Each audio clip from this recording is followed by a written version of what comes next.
Morning on.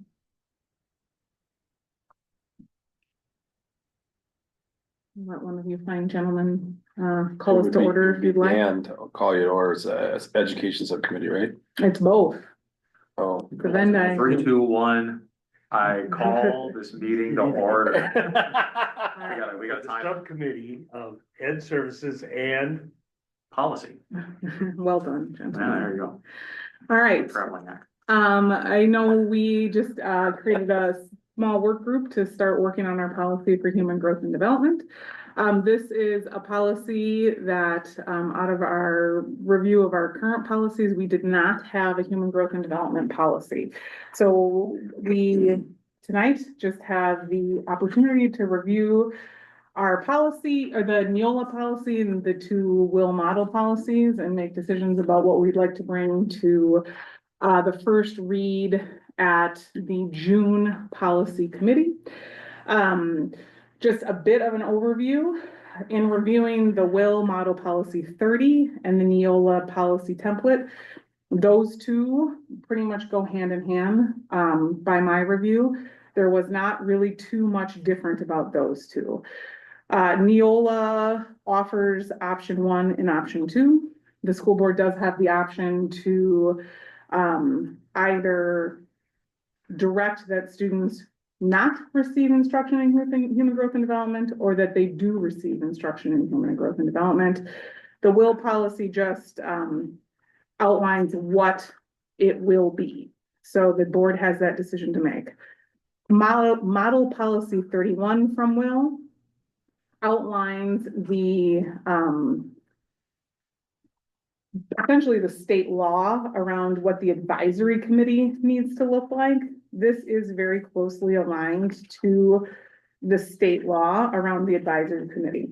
So if the school board determines that we will be offering human growth and development, we do need to have an advisory committee. The state law outlines very specifically who can, who should, who must be on that advisory committee. Will model policy 31 very closely aligns to that state law. And so as I look at these three documents that are in board docs, again, I feel like model policy 30 and the Neola policy template are very closely aligned. So tonight, what I would like to do is work through that Neola policy template and outline what we'd like to bring to policy first read. And then my recommendation would be to take model policy 31 and create an administrative guideline about the membership on that advisory committee. And that really closely, like I said, aligns to state law about who is a member on that committee. So if we want to take some time, I don't know how much time folks have had to review the Neola template model policy 30. I gave each of you a copy if you want to kind of remark what you want. Any thoughts or questions about that as sort of an introductory statement? could you give me that policy number again that you stated? Just The Neola policy is policy 2414. yeah. And I feel like that aligns very closely with the will model policy number 30.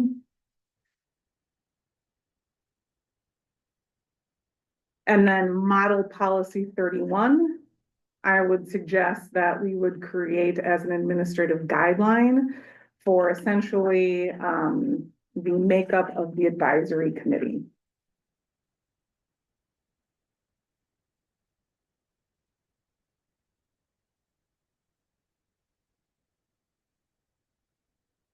My question for you is, do you think the board has any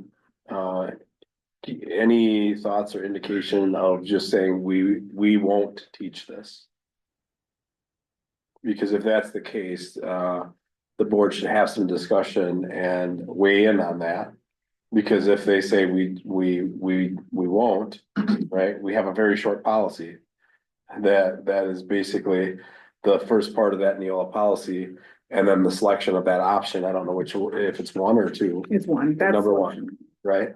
And then we're done, right? If the board says, no, of course, we're gonna continue to teach that, then going through and selecting option number 2 and working the policies together from Will and Yola, which are really very closely aligned. And they all support the law. And then like Jenny said, taking the other 31 and using it for an administrative guideline, I think would be really helpful, because honestly, we have had zero policy on human growth and development. We don't have a policy right now. So having some kind of a policy is good. We have curriculum documents and we follow the law, Sure, but we don't have policy on it. yeah. I don't think that we can actually say how the rest of the board feels, because this is really our first attempt to Right, even look at it. Would you agree with that, Sam? Yeah, I would say that at the very least, it needs to come to one of the policy meetings or policy or ed services meetings, and then go to the board for discussion before we make any firm decisions there. okay. So maybe if we bring it up as a strategic discussion point at the June meeting, that'll be, I don't know if that's too late though for what we're looking at. No, so I would then go along the lines of starting with the idea that we're going to develop policy mirroring what we do right now, right? And then say, here's what we would put in place if we continue to teach. There is an option to do a not teach human growth and development, and we would have to have the board decide on that. If we did that, then basically we'll go back, select it, and it'll be an easier policy that says we do not, you can see it there in the yellow policy. So it's the only 2 cents I really have. I'd be happy to stay, but I do have to get on the road in about 5 minutes or so, but and then I can, log in once I get into my car, and then listen as I'm driving. So, And as far as what we're doing now, we would just look at the curriculum, is that it? so tonight is not a look over the curriculum piece. I mean, it's policy.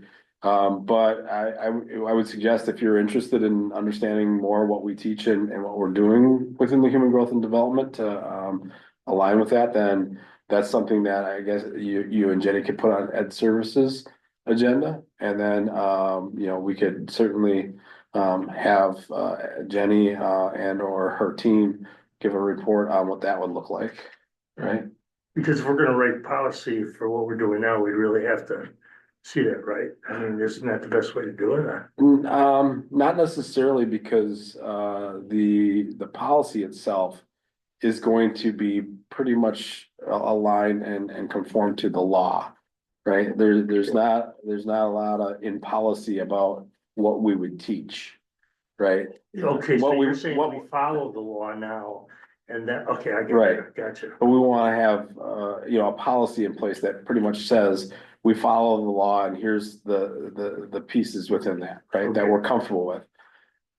That does aim some of the instruction, right, but we're interested in hearing what you want for us to do as we move forward, right? And then that will guide not only the advisory committee, but the advisory committee also has a role in talking about what will be taught if it's taught, right? It has a large role in that in statute. And recommending that to the board is their aim, right? You as the board still have the ultimate decision on whether we teach that or not, right? Yeah. They don't take your power away. Then after that happens, it goes into the classroom, and then they teach from that, but. I know they use the language age appropriate, but would we be looking at, Defining age appropriate. yeah, Yeah, that's the main question that I have. I think just how do we figure that out? Because there are definitely people who have different thoughts on what's age appropriate, and I think that, well, I mean, this is getting into a little bit of discussion, but I think that the only suitable standard for when you're talking about age appropriate and dealing with other people's children is you have to appeal to the, I suppose, highest standard of what is age appropriate, in the sense that if I'm okay with you teaching my kid about certain sexual behaviors and Dan is not, you can't teach my kid about those behaviors just because, or you can't teach Dan's kid about those behaviors just because you're teaching my kid about it. So figuring out how we define that would probably be a good decision. Yeah, some of the things that we used to talk about when, you know, how we looked at movie ratings in the past, right? And we used to, at the middle school, high school level, talk about PG-13. Right? And people would say, well, PG-13, you can teach that in the middle school because we have 13-year-olds at the middle school. And the answer we generally came to is like, maybe, but high school definitely, right? You would have mostly above 13-year-olds at the high school level. Yeah. And so that became like more of a like, you can show PG until high school, PG-13, and that's like you said, forcing the higher standard, right? Yeah, I think that's a good solution. I suppose even, and I'm not trying to pick on the point or anything, but even then, I mean, I think that gets difficult. I think we heard from someone a few months ago who was talking about how they were like, hey, I really prefer my kid to not watch PG-13 movies, and my kid was shown a PG-13 movie, and that was a number of years ago that it happened with his child. But even then, I think there's still kind of an issue because then you're appealing to the people who determine that a PG-13 movie is appropriate. Sometimes I see PG-13 movies and I go, really? You'd show this to a 13-year-old? This seems pretty risque to show to a 13-year-old. So working that out is definitely something that we should focus on. And I think if we can find some clear standards and clear lines that we can put in, that would be good. But yeah, I think we're generally on the same page of we should not be doing something that's going to disappoint or frustrate parents. But then the main thing that I think would, and I think this would help and head a lot of that off at the pass, is I think Will Model Policy 30 is great. The only changes that I would make in that, because you could almost adopt it wholesale with how it lines up with 2414 and replace 2414 just with the language here. The only thing I would change is I would change it from opt out to opt in. And I think that you cannot opt in. You can't have an opt in option for. No, the state statute, in I can't remember the number, 118. .019 subsection 4. Yeah. It says exemption. And it says in order for a parent to exempt, they have to have it in writing to the teacher or principal. Gotcha. And so it's prescribed by law. We can't do opt-in. We have to do an exemption. So I'm looking at that right now. And the language reads, no pupil may be required to take instruction in human growth and development or in specific subjects under subsections 2 and 2M. If the pupil's parent or guardian files with the teacher or school principal a written request that the pupil be exempted. So that's but this is talking about when human growth and development is a required class within the school. It's not saying that you must have an opt-out function. It's saying that if you have a requirement, the parents must submit a written request. So would it be possible to make human growth and development an optional class that people opt into the same way that you have electives? No, because you have to determine whether or not it is going to be part of the curriculum or not part of the curriculum. Is my understanding by the statute. Okay, then, and help me to understand this because I'm still not quite seeing it, and but please help me to get there. So when we have electives, there are certain years where elective courses do not take place. You're trying to compare human growth and development to an elective. Electives aren't the same law as human growth and development.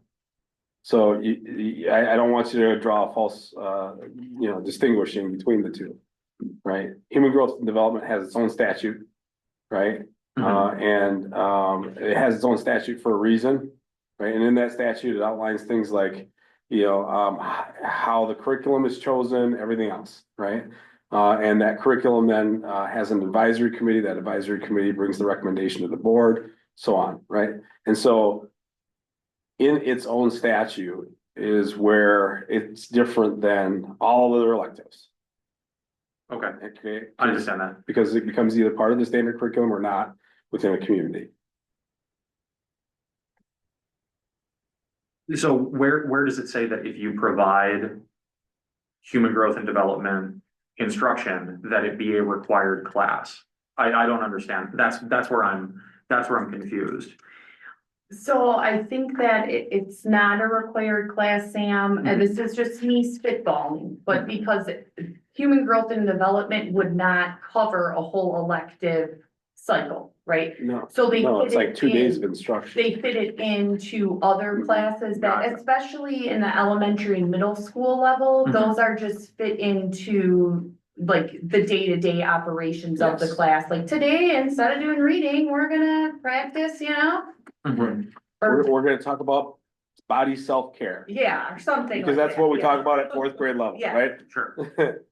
So I don't think it can be an elective for the district just because it wouldn't be enough to cover the course material. And it's not, like electives are, you get a credit. No, a student does not get a credit for human growth and development. It's Mhm. just the district's decision on if they're going to allow or if they're going to offer human growth and Are you development gonna offer that subject or not? curriculum or not. Well, and so that's where I'm confused, because if I'm offering something to someone, they have to choose to take it from me. They No, don't just no. automatically get it. And that's where I'm, No, they don't have to choose to take it from you. yeah. They have to choose to not take it from you by law. And I don't see that in the law here. It says that in the exemption.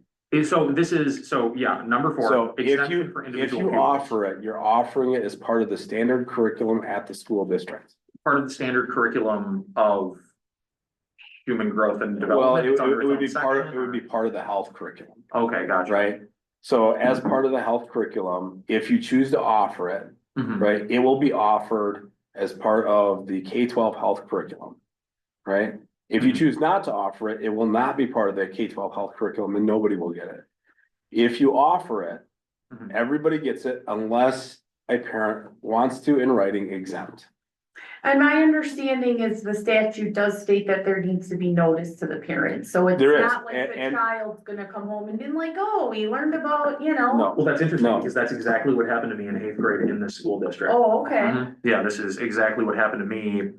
Oh, wow, now it's 16 years ago. well, I'm sorry that happened to you, but that's not our practices, and I can show you an email that I got just the other day for my 4-year-old, or 4th grader, excuse me. I understand, I Fourth grade. understand, but similar to. My fourth So, grader. and I'm not saying that that's your standard, I'm not saying that that's what Yeah. you're doing, Jared, just to be Yeah. clear. But what I am saying is, just a month and a half ago, we had a parent barely catch the fact that their student was going to be administered a political survey that they didn't want their student to participate in. If they hadn't caught it, they and everyone else's kids would have been administered that survey. And although they were given notice of it, it was not necessarily sufficient. So this is my concern, is in I'm sorry for providing that, for them. So I would say I'm not comfortable on moving forward with this unless we get a verification that this is required in the way that you're describing it under law. I'm not trying to be There, difficult, but I think there this is a important. publication that the DPI puts out about opt-out versus opt-in for human growth and development. Ms. Boris can Yeah. provide that to you. And or if you want our attorney to call in, we can, have them do a call-in on the subject matter. Yeah, I would prefer to see that going forward, because Is that, the will of the subcommittee? I'd like to say, yeah, Okay, Yeah, and I'm looking at the DPI guidance, human growth and development that's put out, it's volume 5, and it does talk specifically, Wisconsin statutes do not provide and legislative history does not support the use of parental opt-in method by local school districts in which parents give consent for their child to participate. Okay. I am happy to reach out to our attorney and get further clarification on that. we can get them to write us a brief on it if you Yeah. want. I think it's, it's gonna be money to have that done. And if that's what you need to, hear my voice, then I guess that's what you need to hear my voice. I understand what you're saying. I don't understand how that comes across when it's talking about the exemption of individual pupils from a required class. I guess I'm confused as to why it's in this binary of it's either not presented at all or it's absolutely required, because I don't see it saying anything about it having to be either not provided whatsoever or being required of all students apart from exemptions. That's where my confusion is. if there's already this opt-in, opt-out explanation printed somewhere, I don't know, Well- we have to get it from our But lawyer. we shared in the statute, we shared here, you know, more information, from the DPI. If you need it in writing from a attorney, I don't care. I just wanna help you move along. My job is to help you move along. Well, for now, I would like to set that aside, talk about some of the other elements that we might want to see between the advisory committee and this, and whether or not we get, whether or not we talk to the attorney, maybe we can discuss that in the next week or two, and we'll determine that at a later date. Okay. All right, so I gotta, you're gonna jet. yep, and I will try to get on the Zoom here in just a few minutes. Okay, All sounds right, good. thanks, Jerry. You bet. Thank you. All right, so if we want to take a peek at 2414, Sam, I heard you say, just take model policy 30. If we don't mind just walking through 2414, I do believe that they are like almost identical in the language. I didn't see a ton of difference, but for the sake of, we're picking option 2. What I like about 2414 is it delineates between like what is required by state law and what options the board has. Mhm. Whereas model policy 30 just offers it all up. So I'm going to just say for the sake of drafting for tonight, we'll say option 2. Obviously, there'll be some additional Yeah. discussion between option 1 and option 2. So the following things are recommended. So I would say checking such instruction will include the following, and you'll note that they have A, and you can pick 1 through 8. B, you can select and then select 1 through 4. And then there's the drafting note that these are not required, numbers 5, 6, 7, but you can choose to include those. However, according to state law, if we choose to pick anything from A or B, or actually, if we choose anything from A, we're required to do A through H. And so I guess where I'd like to spend some time is just discussing as a draft, A and B under option 2, Mhm. and just get feedback from you guys. If that seems like a natural place to go. Again, this will all go through policy and then the full board as well. Can I ask a quick question on Please what we're do. currently? Our human growth and development, does it touch all of these that are already in here right now? So the current human growth and development was, and again, we, as Dr. Burke said, we want to talk about what our policy is moving forward. We don't currently have policy, but we are operating under the work that was done with an advisory committee that dates back to 2005. The elementary curriculum, there is a note that was updated in 2015. And so that is what we're currently operating under. I would be happy, and Dan, you and I can take a look at Ed Services where we would review what's being currently taught. That is all available to our parents, and I'd be happy to walk through that with our Ed Services Committee too. But for the purposes of this evening, kind of focusing specifically on this rather than diving into what the curriculum is, I think would be a better use. Oh, yeah, I don't wanna like dive in. I Yeah. was just wondering if what we're currently offering does or potentially does include all of this. Do you know what, like, I don't want details or anything, but. Yeah, If we've been operating in the past, offering all of this as part of our human growth and development, or if we're unsure if we're hitting all these bullet points. I will tell you A through H for sure, that the pieces that we are required by state law are definitely covered, especially in our high school curriculum. So Okay. is that fair? Okay, yep, thank Okay, you. good. Thank you. So such instruction will include, and if I look at policy 30, model policy 30, the same medically accurate and age appropriate instruction in the following topics. Importance of communication about sexuality between the student and the student's parents or guardians. I'm guessing we're checking that one. Yes. Okay. Number 2, and they have it numbered differently for 30. Reproductive, sexual anatomy and physiology, including biological, psychosocial, emotional, and intellectual challenges that accompany maturation. It's worded exactly the same in will, so I'm gonna assume yes. Okay. 3, benefits of and reasons for abstaining from sexual activity, which shall stress the value of abstinence as the only reliable way to prevent pregnancy and sexually transmitted infections, and shall identify the skills necessary to remain abstinent. Yes. Yes. All right. Methods for developing healthy life skills, including setting goals, making reasonable decisions, communicating and managing stress. Yes. I don't personally see how that's related to teaching human growth and development. I understand how it's tangentially related to the practice of intimacy, but I don't see how that's related to teaching kids about reproduction.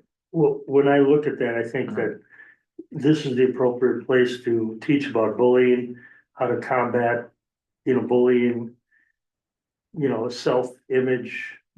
You don't see that? Personally, no. I think human growth and development needs to be about human growth and development. It should be very focused on biology and anatomy, and that should be the centerpiece of it. I think if we're talking about emotional, social skills, I think that's kind of a different category personally.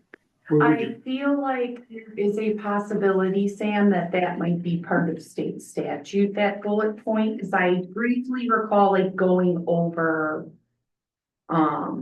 the statute, Well, it's recommended in the statute, not. but not required. No. Okay. I think because of the way Neola has it, I would say it's recommended but not required. Yeah, that's what it says in the drafting note as Well, well. and I would say that if I'm looking at development, I'm looking at it from both the physical as well as the psychological perspective, which would be inclusive of that.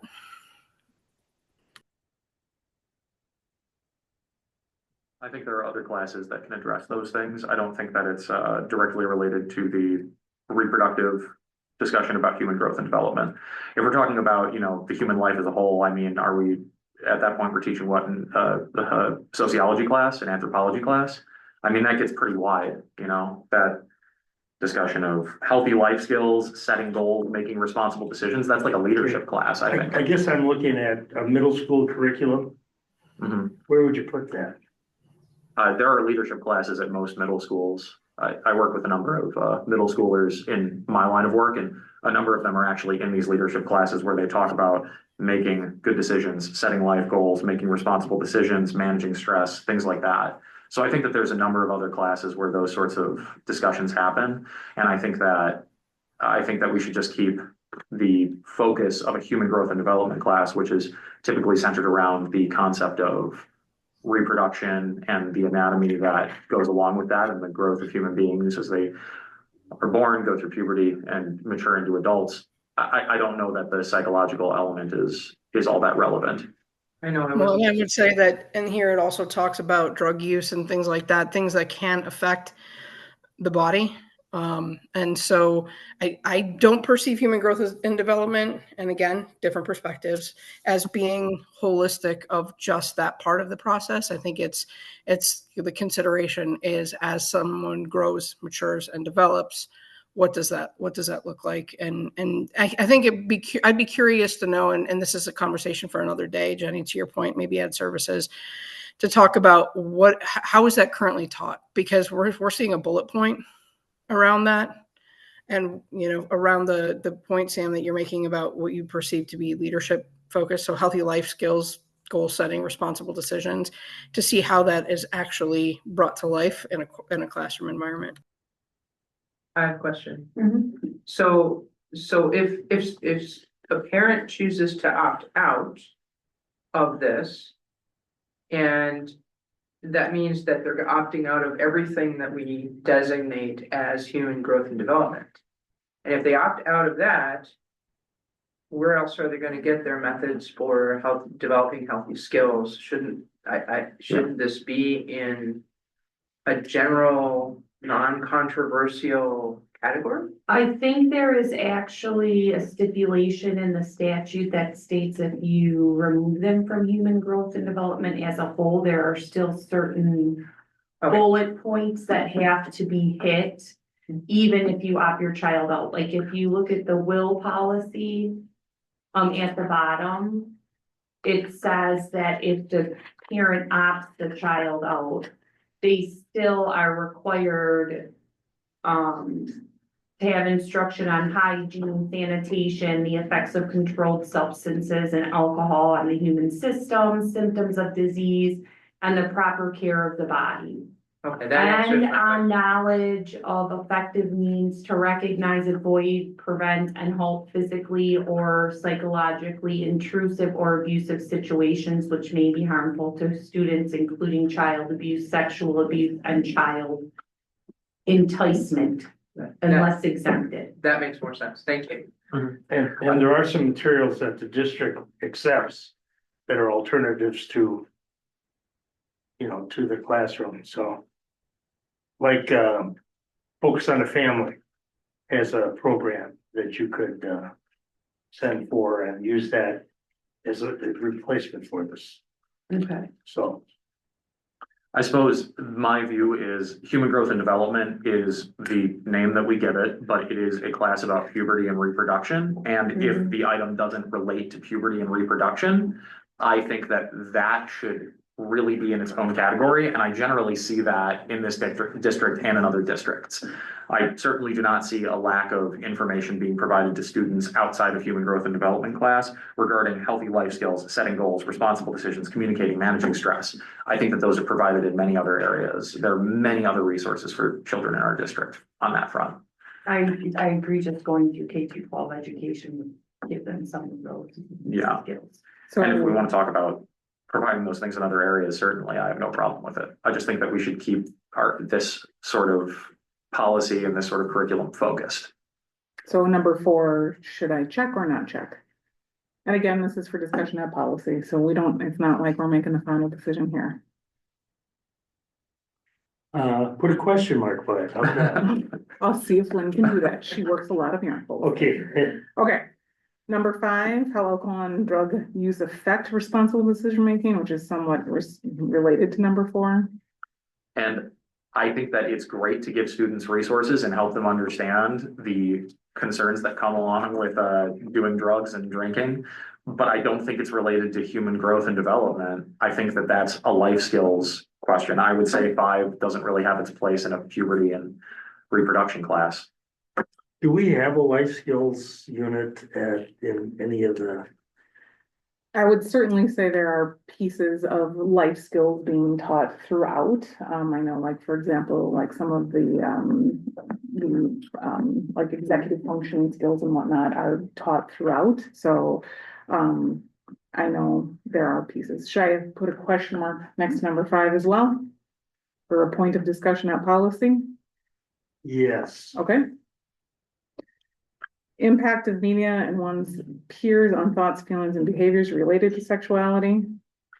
That's also, I mean, I'm gonna say, I don't think that that's directly related. I think it's closer to being related because it's talking about specifically how it affects the way that you think about those things. And again, I don't think that those are bad discussions for kids to have with their parents and perhaps in the right context within the classroom.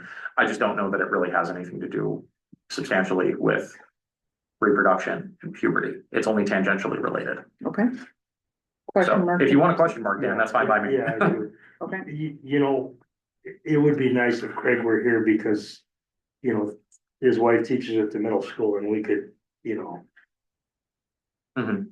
get him to find out. He what is did. wrong with it. I guess I am more, I just want to see the current curriculum that, like, what, I understand it's not available. So No, please it don't is get- absolutely available. No, I I just mean, don't like, have here today, right now. yeah. It's not on our desks. Like, Yeah. it would be easier to assess, do we need this content or not, if I could reference the said materials that are currently being utilized to cover Mhm. bullet 6. And here's the other piece that this is a little bit along the lines of the curriculum discussion we had previously. Of course, I've been in contact with our teachers who are teaching this. I know that they are very anxious to be a part of MAVA Policy 31, which is the advisory committee, and have lots that they are willing to contribute as a part of that as we start thinking about that, about what the materials are that are being taught. I really did want to try to keep tonight focused on the policy versus the curriculum to try to keep those two separate. I know that they are willing, now we're coming up on summer, I know they're very willing to come in and talk through those pieces and share what it is that is being taught. And so I want to get through the policy piece because in my mind, I'm thinking about like planning for the next year. And how these pieces are all going to fit together as we adopt the policy book. There is no reluctance on the part of our teachers to come share that information so that folks can see what that is. But I just wanted to keep it focused on the policy tonight. Well, and there's no guarantee that we keep that curriculum. That curriculum could change in the future. So this is more like, these are the standards, these are what will be included versus what will not be included. And that's kind of the purpose of the policy, is like to give you a broad picture of it. And then the curriculum, the curriculum selection is a little bit more, zoomed in. Right, I guess me personally, Sam, I'm not opposed to children learning about how media can affect how they could view sexuality, right, which would go in human growth and development is, like, if we're talking about reproduction and things like that, right, like, I'm kind of thinking like maybe that should be discussed, but if I don't know what is being presented, that makes me a little leery, like, So maybe no, further I specification. totally on it, understand, but- it's not a jab at the setup of the meeting, I'm just No, saying no, it's no, I'm hard not for me taking to it make a that way. decision It's hard to without. offend me. So what I'm hearing you say, and I'm not checking this, but the way you say that makes me feel like you are saying, I would like to check number 6. I just want to be certain when we get through the curriculum piece of it, that I'm comfortable with what the curriculum piece of that is. That's Yes. what I'm hearing you say. Yes. I'm not saying I'm going to check it. I will put a Sure, question that mark makes sense. there Yeah. for the policy committee to discuss it. But by what you are saying to me, it sounds to me like, yes, I would like that to be a part of it. I just want to feel comfortable with what is actually being taught with that. Right, Yeah. yes. Yep, I understand that. Yep. Like essentially like what you hear in the media, don't, take it with a grain of salt. Yes. people. And, somewhere this year, I do want to talk about that book that we were presented about the dangers of screen time for the kids and so forth. Mhm. And, so we have to find a place where we can present that to the kids. Yeah, and again, I just think that that's not really relevant to discussing reproduction and puberty. I know. I'm I gonna know. say it over and over again. You're gonna be dreaming about me saying the phrase reproduction and puberty. It's gonna No, I am not. be. I'm not gonna be- Number You're gonna- 7, adoption resources, prenatal care and postnatal supports. Yes. Okay, I think that's pretty clear. The nature and treatment of sexually transmitted infections. Yes. Okay. And then B, instructional programming will also include the following: address self-esteem and personal responsibility, positive interpersonal skill, and healthy relationships. I would like to discuss exactly what that looks like. Maybe we could have a little bit more specificity than the way that it's written right now. So am I understanding like that is, yes, something that you would be interested in including, but you would want to feel comfortable in seeing that within the curriculum? Yeah, and maybe adding some of that language, which we'll talk about in policy, maybe adding or refining that language. So another question mark for number 1. Yeah. Okay. Identify counseling, medical, and legal resources for survival of sexual abuse and assault, including resources for escaping violent relationships. Yes, again, I think that we should maybe even list the resources that we're going to provide in the policy. But yes, Okay. identify the following counseling, medical, and legal resources, and then have a list. Okay. All right. 3, address positive connection between marriage and parenting. Yes. I actually believe that is pretty clear in the bulleted point below as well. Number 4, present information about avoiding stereotyping and bullying, including how to refrain from making inappropriate remarks, avoiding engaging in inappropriate physical or sexual behaviors, and how to recognize, rebuff, and report any unwanted or inappropriate remarks or physical or sexual behaviors.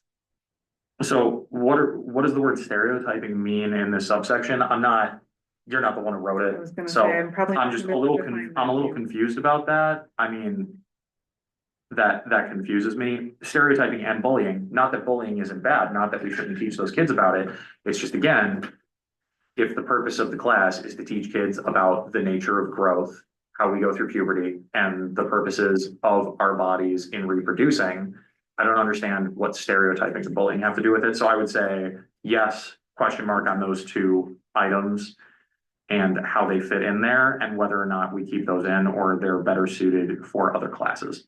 And what I continually feel like I hear is ensuring that the board is comfortable with what's being taught. Mhm. And so it's not number 4 in and of itself, but just truly understanding what is being taught. Is that a fair statement? No, I think Sam wants to strike stereotyping and bullying from the Okay. content, and everything else after that he would be comfortable with. Am I wrong? Yeah, so I'm generally affirming of number 4. Okay, I'm just not sure about stereotyping and bullying and how that fits in, and I would generally like to strike those unless we have some very specific reason to have those in there in regards to Okay. this. So it's a little bit more like that, still a little bit more nuanced, I suppose. okay. What I will do is I will put the check mark that we are including it with a question mark. And I'll see if we can somehow underline those 2 words for further discussion. But that was a true statement you made. Yeah, Yeah. fair. Yep, that is fair. Okay. Number 5 through 7, it says these are permissive. They were moved as a part of a statutory requirement. So we may still include these. And I've kind of lost track of how this correlates with 30.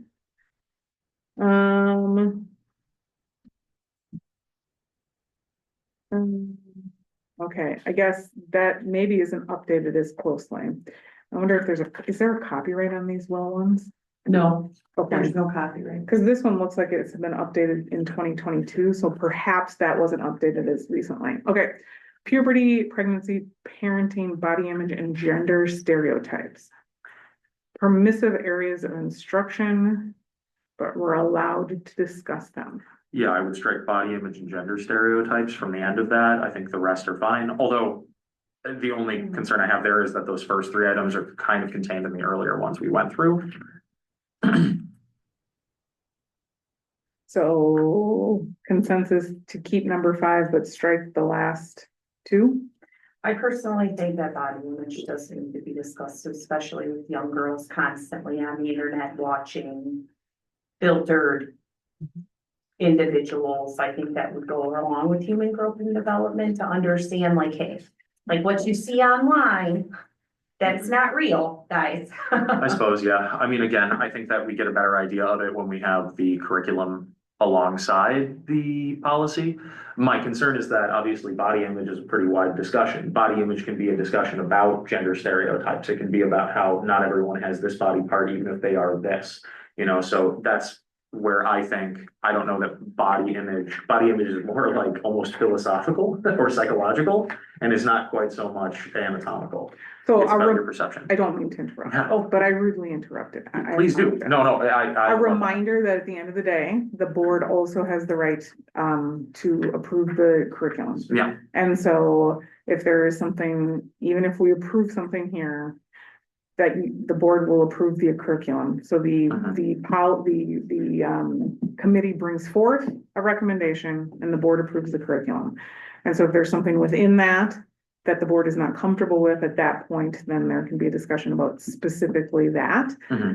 So I just want to be clear about that, if that's fair. Isn't body image covered in 6? It doesn't really say that, but it basically describes what you just said, Tammy, that, about the media's influence on your self-image. So isn't that really already covered? Like in the bolts above in 6? Yeah, Yeah. yeah, I would say that it would be yes. So I guess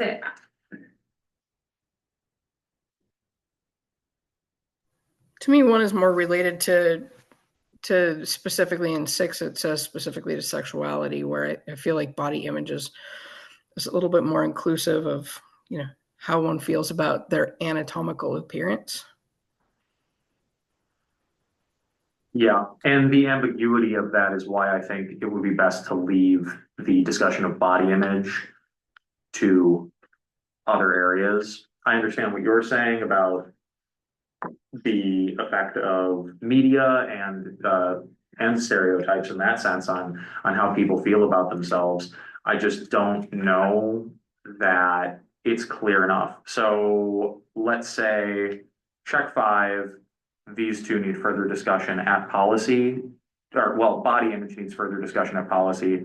Gender stereotypes can be struck off, and maybe we can talk a little bit more about clarifying the phrase body image. Okay.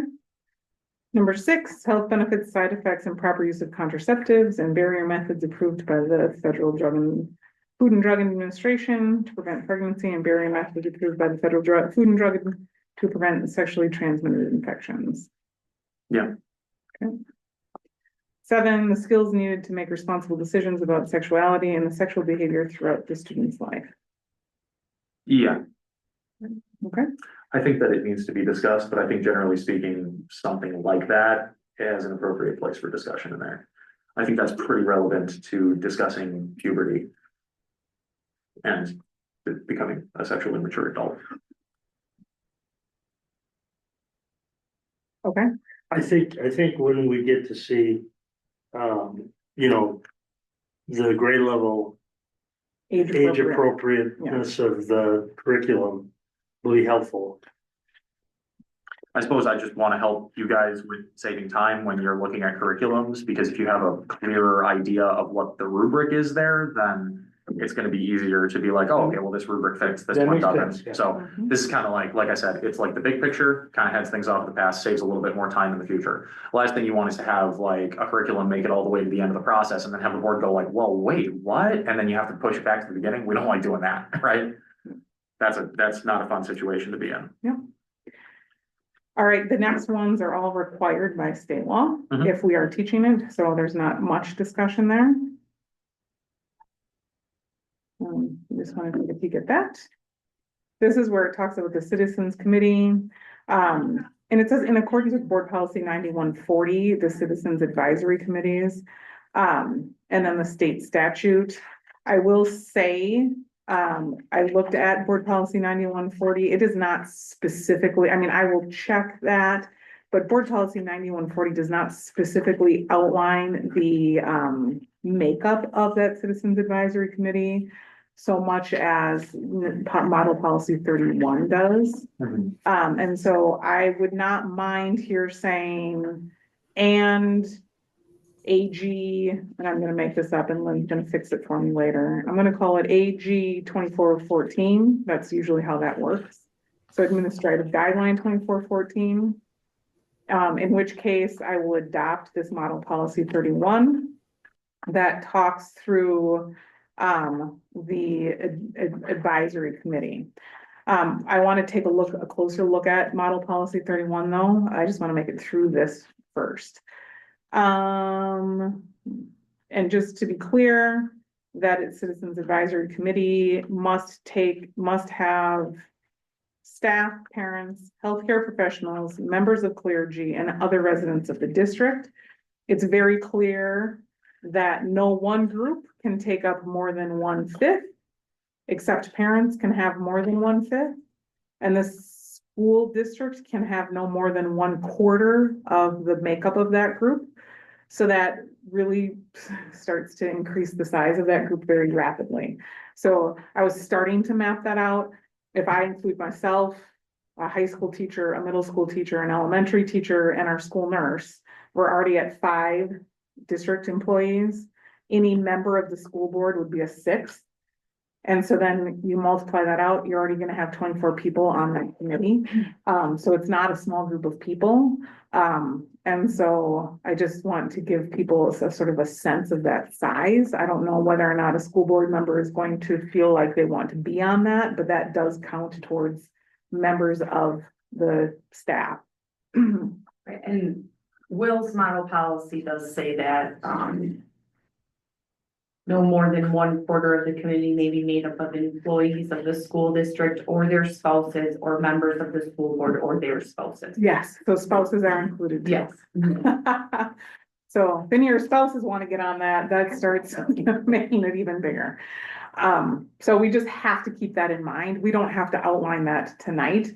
But when I started like mapping out like who might be on this committee, it starts to get pretty big pretty quick. I appreciate that if someone is a parent and an employee of the school district, like you can go beyond 1/5 for the parent side of things. So we can have more parents on, or someone's clergy and a parent. It doesn't like count against it in that way, or medical professional and parent. Mhm. So you can have more than 1/5 of parents, but it just, starting to do the math on that, I was like, well, we're gonna need a bigger room. So the role is to advise the board on the design and implementation of the curriculum and to review the curriculum.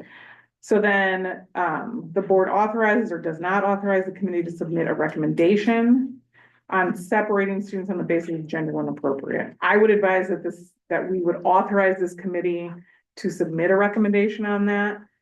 I know we've asked about current practice, and at the elementary level, I know we do separate based on gender for certain functions of it. So unless the board feels very strongly that we would not separate on gender, I would say that, we would authorize them to make a recommendation. The board still has the final decision on that. Then the next page, the board shall provide annually with an outline of human growth and development, and the child's grade level is information of how they may inspect the complete program and instructional materials. Prior to use in the classroom, the program shall be made available for parents for inspection. The district is notified the parents in advance of the instruction, giving them an opportunity prior to instruction to review the complete program and instructional materials, and their right to have the child excused from the instruction.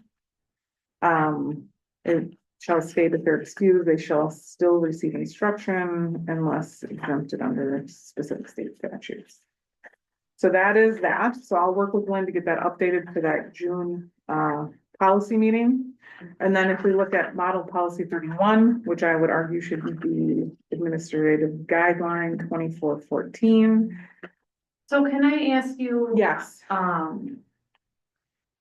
So like, I'm a parent and a board member, and I know that the committee can go over 1/5 of parents.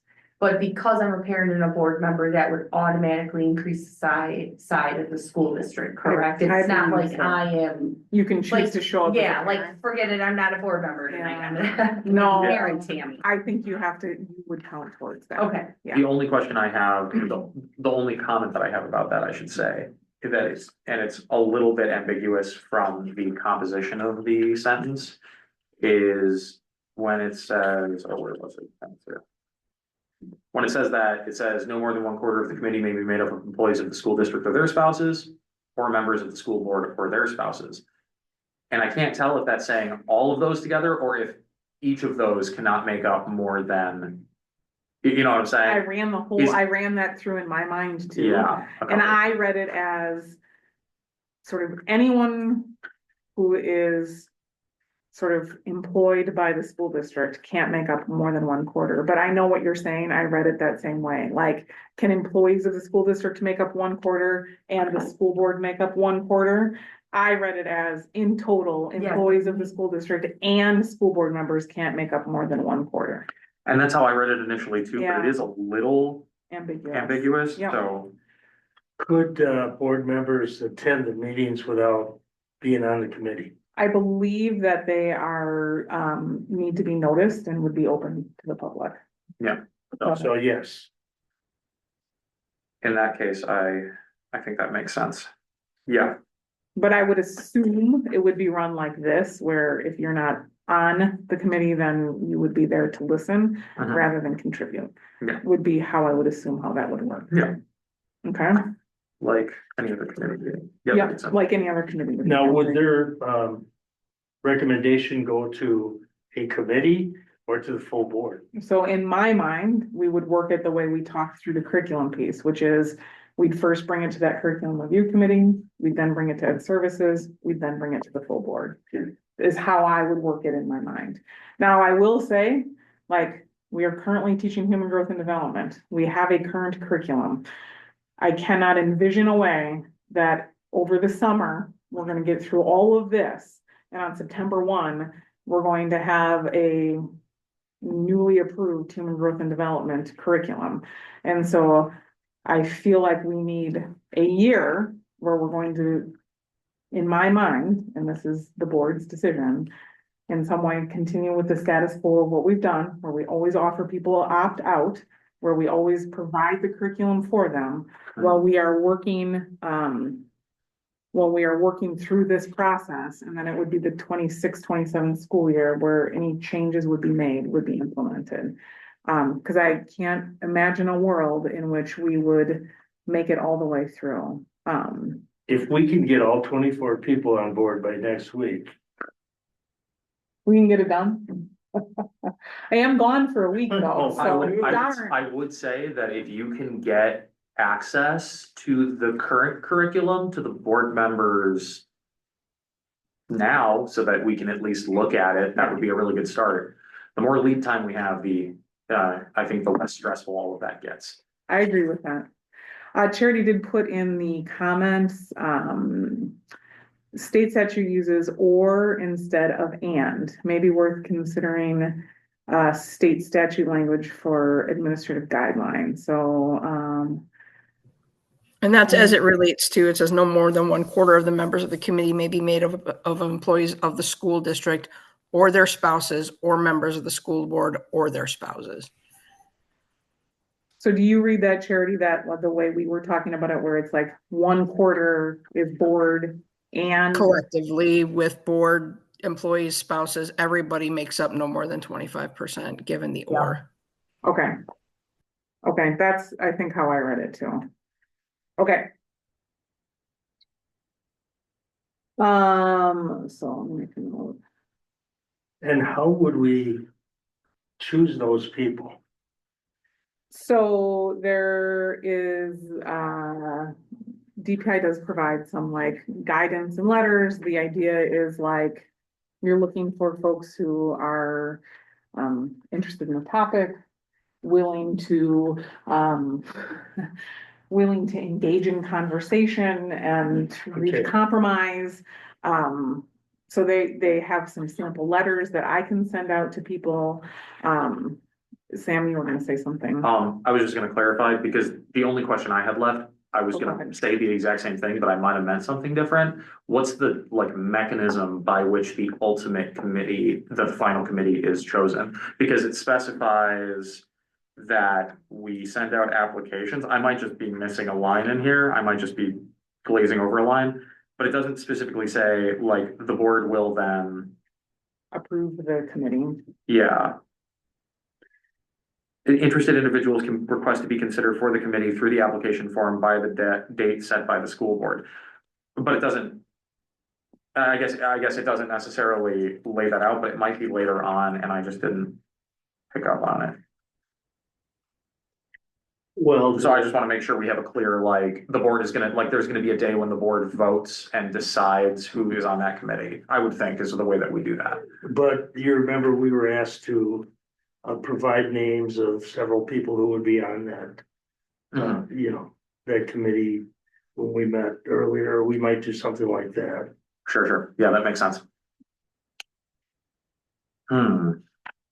Yeah, there is nothing in state law, nor is there anything, I believe, in this will policy that says like the school board approves. In my mind, it's a bit like the working committee that we talked about with the curriculum review committee, where administration would work through that process on appointing that. I mean, at the end of the day, the school board is the one making the decision as to whether or not that curriculum is being taught or not. And so this committee could bring forth to you the curriculum, and if it's not something that, So there's a legal analysis at the bottom that says an advisory committee must be appointed by the board to review and recommend the design and implementation of the HGD curriculum. So I think that the applications go out and before any sort of committee convenes, it is the board that decides off of the applicants who will be appointed to the committee is what I read on the legal analysis. I could be, they put statute 1180195 as the reference. In the Jared legal just popped analysis. on. Hey, Jared, we're having a conversation about the makeup of the committee, the advisory committee, and whether that is something that the school board is voting on before that begins, or how that works. I don't know if you have experience of that in your previous district of preference on how we would do that here? Can you hear me? Yep, we can, thank you. Yeah, so in general, how I've done that in the past, and I believe is outlined in the statute, is that the board has the right to do that if they would like. They don't have to do it. So I always took the list of individuals to them, said, this is the plan, just like we do for any other curriculum review, Jenny, that you do. Like when we did the curriculum review for the reading materials, let's say, you put, here's the committee, right? And then you take that to the board and say, here's the committee, here's generally when we plan to meet, and so on. And they approve of that process. And in approving the process, they also approve the committee members. And I was, like I said previously, I started playing around with like the number of slots and like how many would fall under each area. And so I can certainly put something more formal together once the board has moved forward with approving this curriculum and more of an outline as to what that might look like. And who might be on that. You know, like I said, the DPI just suggests you're looking for a cross section of the community, folks who are willing to have conversations, come with open perspective in mind, understand that they're following the policy that the board adopted, understand that at the end of the day, the board is the one who's approving that curriculum. And I think that, I mean, really truly, the state law outlines quite specifically what can and cannot be taught to, so. And it does say, according to enforcement accountability, if a parent or district taxpayer believes there is an issue with the advisory committee, they shall submit a request in writing to the school board.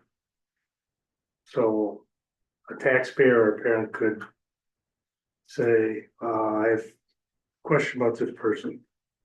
So I do have a question about that piece in here. I appreciate that you brought that up. My concern about that is, what I don't want to have happen is it feel like become a personal attack on any one individual who is on this advisory committee. I appreciate any person who wants to step forward and volunteer to be on that advisory committee. What I don't want it to feel like is I'm going to be the subject of a school board meeting agenda within 60 days. There are ways in which folks can bring concerns forth through other policies that I believe that we talked about last time during the curriculum review. And again, at the end of the day, it is the school board that adopts that curriculum. And so my concern about that is that someone would be hesitant to step forward to be on that because I would be concerned that if there was a person who felt like there's a specific member and there's a concern about a specific member.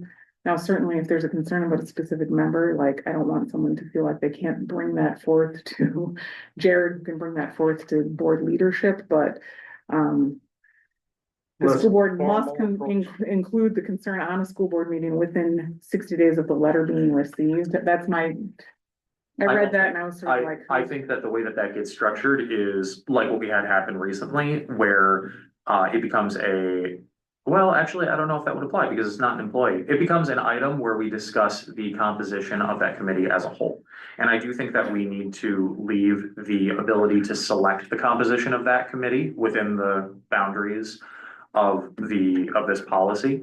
I think we need to leave that ultimately in the board's hands. So I would say, you know, if Jared wants to make a list, if he wants to go through and select the people who are most appropriate in his eyes, and then bring them forward to the board and allow the board to look through that, I think that's great. But I think that needs to stay ultimately a decision of the board. I am not arguing that. Yeah. I don't want you to misjudge that. What I am concerned about is that third to the last paragraph.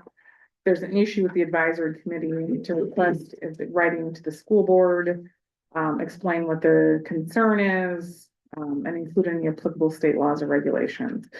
Upon receipt of the letter, the school board must include the concern on the school board meeting agenda within 60 days of the letter being received. I'm sure if there's an advisory committee member who is like the owner of a curriculum company that sells human growth and development curriculum, I would have that concern as well. But I don't want anyone who's going to volunteer to be on that committee to be concerned that like there's going to be a letter written to the board and an agenda item on a school board meeting about their personal belonging on that. That's what my concern is. I suppose, I do think that if you're stepping forward to join a committee where you discuss what exact topics of a sexual nature are taught to other people's children, that is automatically putting you in the public eye for scrutiny already. I understand what you're saying about, do people want to feel like they're singled out? I don't know if that's really the way that it's And worded. perhaps I'm reading into that. Yeah, I mean, because if Yeah. I would say if it says, if they take issue with a member of the advisory committee, that member must be placed, I would be like, that's getting a little touchy. It almost, like I said, my initial thought was like, wow, that almost sounds like a contemplative closed session type of situation. But because they're not an employee, I don't think that would apply. Yeah. I think it's more about having the general concern brought forward and the advisory committee as a whole gets brought on as a discussion point. I think that is what I read when I read that. But again, language is always going to have some gray in it. So I definitely hear what you're saying. I still think that, I think it's important to keep that avenue open for people though. I mean, if people feel like, wow, this advisory committee is not doing its job, it's got a special interest conflict sort of thing going on. Or if they feel like, oh, hey, wow, this guy got on and it seems like no one noticed, but he's got something or she has something in their past that is not good, and I don't think that I trust their judgment. I don't know. I think people need the ability to bring that forward. And how does that get brought forward to the board effectively? Okay. I don't know, Jared, but I think that you'd be able to speak to that a little bit, because it's kind of a wide ranging question and it does have to do with, the area of, complaints or comments by the public to the district. Do you have any thoughts? And it might be hard for him because if he can't see what we're looking at, it's hard for him to comment. You did No, unmute it. I can just share these thoughts, which is I think there's merit in having some of that discussion. We probably want to do one of the things that even Will suggests, which is, hey, this is inspiring words from us. Please check with your attorney.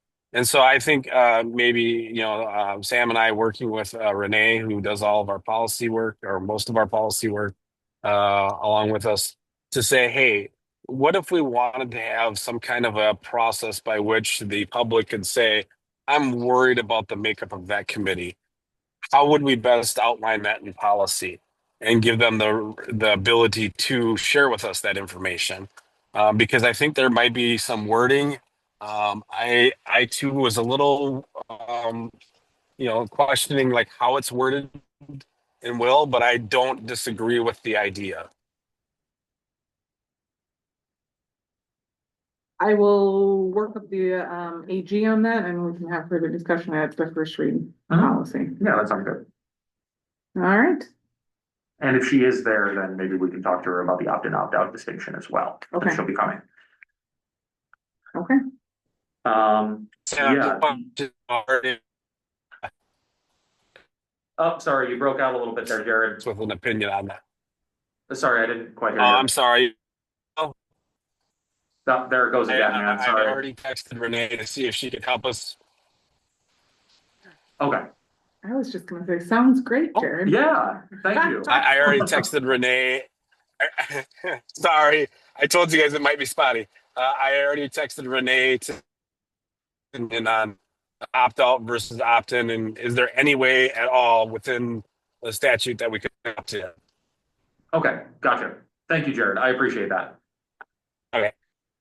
Awesome. Yep. Okay, that is all.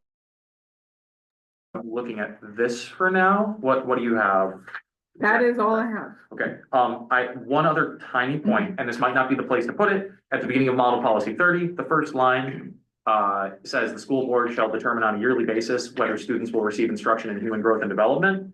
this kind of goes along with the regular review idea that we've talked about, kind of leading up to this subcommittee. And I do think that maybe it's not on a yearly basis, but on a regular basis, maybe we can find a time that works for that, where it gets reviewed and the board decides, periodically on if they would like to change, if they'd like to move forward, things like that. What I like about this is, it does say like whenever a substantive change or update is considered, the advisory committee must review the change and make a recommendation to the board. I appreciate that about this because I do feel like that is one thing that, will be nice to have an administrative guideline. I do wonder, like, once we get all of this policy in place, the idea of, I know previously we like went through a rotation of all the policy where we're reviewing it all, like how quickly we'll get through a review of all of it. So if you want me to put on there 5-year basis, I don't know that we want to put that in policy because at any point, the policy committee can pull this up and change it, right? So to say every 5 years, I don't know that we want to necessarily say that because if someone wants to review it before that, I don't know that we want to be tied to every 5 years, right? Do you see what I'm saying? I suppose you could put it something, At least every 5 years? yeah, at least every 5 years or, cause 2005, guys, that's my oldest son's older than, right around that age. So I think we should hold ourselves to some sort of standard in the Yeah. policy. State law used to require a time frame, and I don't remember what it was, but that is no longer in there. This says will determine whether or not they'll receive it. Go ahead, Jern. The time frame used to be every 5 years. Every 5 years. This says whether or not they'll receive it versus like how often it will be reviewed. Do you know what I'm saying? I don't know if we I suppose maybe you'd want to review it every year since the board makeup could change every year. Yeah, that's the thing that I think. But as far as like reviewing the curriculum, I think it should be written that, in that we will review it at least a minimum of every 5 years, if it can be, that way it doesn't allow the board not to look at it sooner, but setting the expectation that it will be reviewed at least every 5 years. Mhm.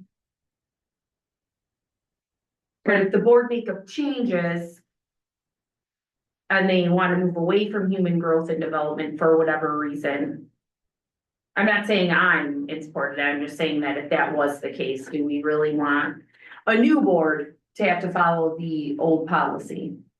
But they could bring it up whenever they want anyways, right? The policy committee. Mhm. Then do you It's really something- want to put that?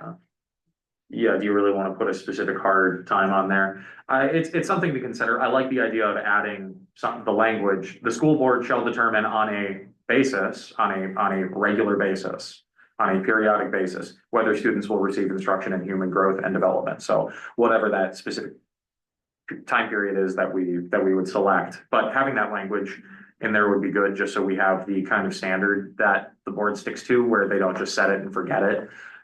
Because I think that was kind of one of the discussions that led up to us talking about this advisory committee. Was how long has it been since the last time this was looked over? I mean, I don't know. Do you off the top of your head? 2005 is. Yeah, so this has been around since like But what I talked about at the beginning. elementary, 2015. Oh, okay, well, there you It's a go. little more So updated, elementary is. I don't know that it went through like the full advisory committee in 2015. but there was like a change or something in 2015. Mhm. Okay. But the middle school and high school stuff that they're teaching today is the stuff that they were teaching me when I was in 8th grade, which means I definitely think it needs to be looked at. Because I wouldn't want them saying those things to my kids. So maybe I make a comment within the advisory or within the advisory committee about. I can work on like an every 5-year statement that it's reviewed. Mhm. Okay. Now, as far as these question marks are concerned, we're gonna discuss them at Ed Services, Policy, Ed Policy. that's what I was understanding. Okay, and will you be at Policy? You won't. Okay, No, but Jared so, will be. so should we schedule it for when you're back? It's up to the group, that my worry is the longer we wait, the longer it is before we start. Yeah, I'd be more than happy to have you there, but I do think that we need to at least have that discussion. Again, it goes to policy and it comes at most to the full board for a first read. So it's not like Jenny's gonna show up at the full board meeting and be like, what? What did you guys do? Oh, no. And then we pass it and, the entire world falls apart. There'll still be another month before the whole world falls apart if, Okay. at worst. So You broke Right, it. what do you know? I don't know, man. And Jared will be there, Yeah. as well, so Yeah, okay, I appreciate that, though. yeah, Thank you. And then you and I can talk about, a time for Ed Services to review with our teachers, and I can work on getting the materials to the board to look at it, before then too. Yeah, because I'll never be able to attend an Ed service meeting, so if somebody could please send me the document so I can look them over, I'd appreciate it. All right, any other questions? when are you and I gonna get together about that, June? Meeting? Do you want to adjourn this and then we can pick a time? Yes. All right. All right, You want to adjourn? I adjourn the meeting. I call this meeting Second adjourned. that. Yeah, All right. all in favor? Aye. 36 it is. Thanks, everybody. Talk to you later. Yep, have a Thank nice night, you. Jared. All right, and